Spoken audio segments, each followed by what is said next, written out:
So our topic today is living off grid 101. What am I getting myself into?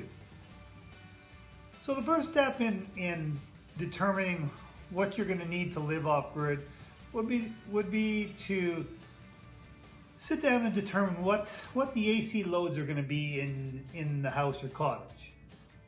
This is really the scientific approach to determining what power needs are. So one would sit down, go through each device, whether it be lights, entertainment devices, TVs, fridges, whatever it is, and determine how long each one of those components are going to be running for each day and what their power draw is.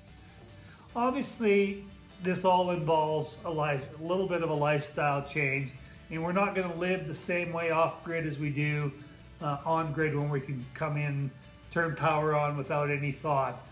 We're going to be generating our own power, so we need to keep that in mind all the time. You know, one of the questions we get is, you know, how long is the system going to last? There's really no black and white answer to that. All of the components are different. The solar panels and modules are typically, you know, 20 to 25 year design life. Inverters can be 10 to 20 years depending on, you know, how they're sized. What components do we need for a system? So we would start with the DC to AC inverter. We'd have a battery or battery pack that's going to power that DC to AC inverter. We'd have solar panels that are going to recharge that battery pack. We'd have charge controller to regulate the amount of charge and voltage going from the solar modules into the battery pack. We'd have racking or mounting for those solar panels. And then we'd have what we call balance of system components, cabling, fuses, breakers, distribution panels, all the components necessary to put that together.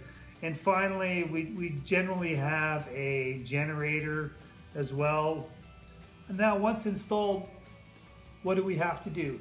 Most systems, depending on the battery chemistry, are going to be very little maintenance. So certainly they're going to be more maintenance than being connected to the grid, but generally there's not a lot of maintenance to the electronic components, and we'll follow up with another video on these specific components.